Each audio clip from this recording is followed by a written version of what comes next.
अपमान करण्याचं काम त्या भागातल्या नेत्यांनी केलं. आम्हाला वाईट वाटलं. सरकार युतीचं आहे, महायुतीचं सरकार आहे आणि युतीचं सरकार आल्यानंतर एखादा मंत्री त्या पदावर बसल्यानंतर आम्ही आवर्जून म्हणतो, आम्ही जसं बनसोडे साहेबांचं अभिनंदन केलं, ज्या पद्धतीने अहमदपूरमध्ये भारतीय जनता पार्टीच्या कार्यकर्त्यांची त्या ठिकाणी अपमान करण्याचं काम केलं एका दिवसात आपल्याला आश्चर्य वाटत. ज्याच्याकडे जबाबदारी होती त्यांनी रात्रीतून त्याला बदललं, त्याला पकडले हाताची आणि सगळ्या माणसाला नेऊन आमदारांच्या दावणीला बांधलं. पण एका दिवसातून या सर्वांनी पूर्ण पॅनल उभा केलं आणि एका दिवसातून आज अहमदपूरमध्ये 16 बळावर भारतीय जनता पार्टी लढली.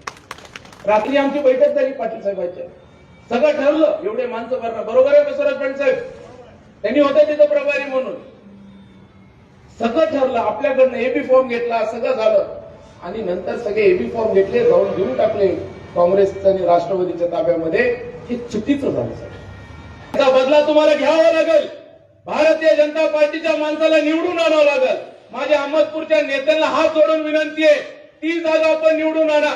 तुमच्या सर्व भारतीय जनता पार्टीच्या जिल्हा परिषद, पंचायत समिती, आम्ही सर्वजण मिळून जी काही ताकद लागेल, तन मन धन हे अहमदपूरसाठी आम्ही द्यायला तयार आहे. पण फक्त तुम्ही लढाईची तयारी दाखवायला.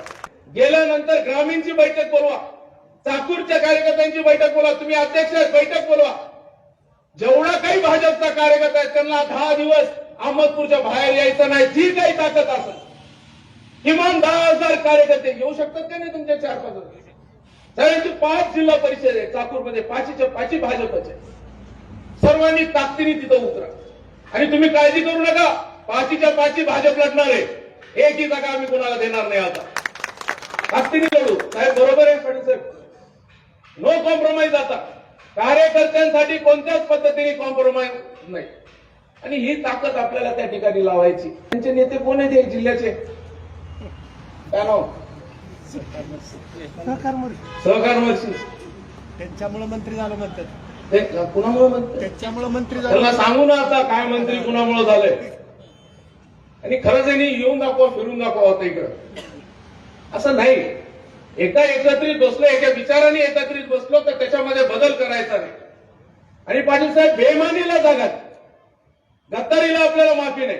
तुम्ही या, आमच्याशी बोला, सत्तेमध्ये म्हणाल तो वाटा देऊ, पण संघटनेमध्ये जराही वाटा तुम्हाला देणार नाही, हे देखील मी आपल्याला सांगतो.